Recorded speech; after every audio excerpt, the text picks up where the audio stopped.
some of the most eye-opening revelations from that hearing today?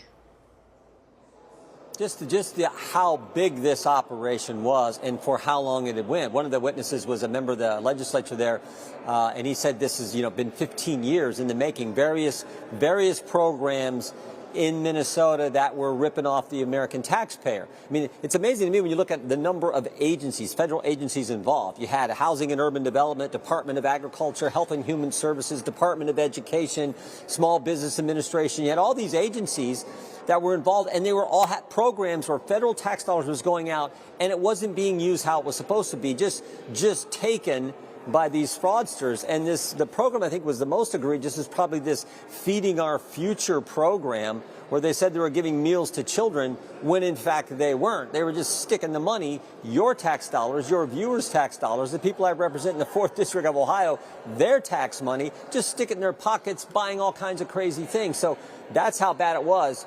But the real takeaway for me, Stephanie, was not that they just overlooked this in the state government there, in the Walz administration, not that they just overlooked it, but it looks like they enabled it. In some ways, they actually helped it along. And I think that's the real scandal here that we're going to dig into.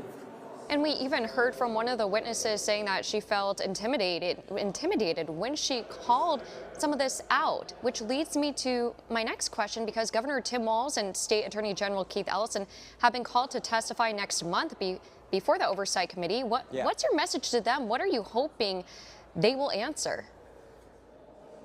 Well, I think one thing we're going to ask them about, because I brought this up today, there was a meeting that took place in the Attorney General's office, and after that meeting, he gets all kinds of campaign contributions from folks affiliated with this Feeding Our Future program, where the two people who ran that program have already been indicted, already been convicted, are sitting in jail awaiting sentencing. So that shortly after that meeting, 2 weeks later, campaign dollars start to flow in. And of course, the big thing that was played here was that it's the old template. The left does this all the time.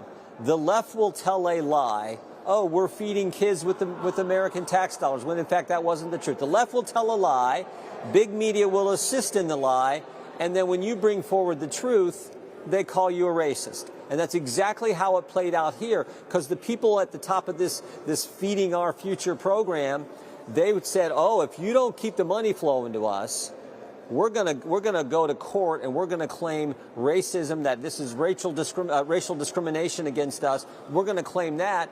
And they caved to him, but not only caved to him, it looks like they benefited, as evidenced by the fact they got campaign contributions shortly thereafter.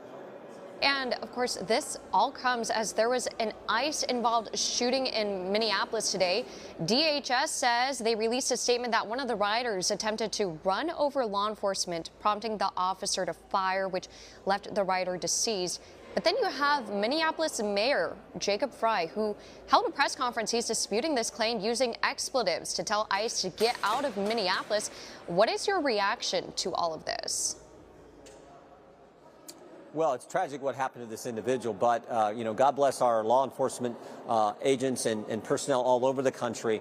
And I think you get, I like to step back and say, when you have people who are actively trying to interfere and harass law enforcement people who are engaged in doing their job, that is the real problem here. And this mayor, with the comments he's making, is not going to make that problem any better. It's going to make it worse. So that is ridiculous what the mayor said.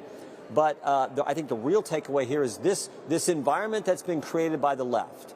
This whole sanctuary jurisdiction mindset, this idea that we're gonna dox ICE agents, we're gonna interfere with ICE agents. If we're a judge and ICE is coming in the front door of the courthouse to arrest someone who's done bad things, the judge is gonna let them walk out the back door. So you got to go find them on the street and endanger people in the community, endanger the agents. I mean, endanger the actual person they're going to try to apprehend. So that mindset is, I think, the big problem here across the country.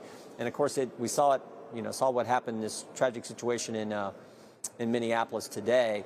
But these guys, these law enforcement, they're operating in a tough environment in these left-wing run cities where they're doing this doxing, interference, and everything else.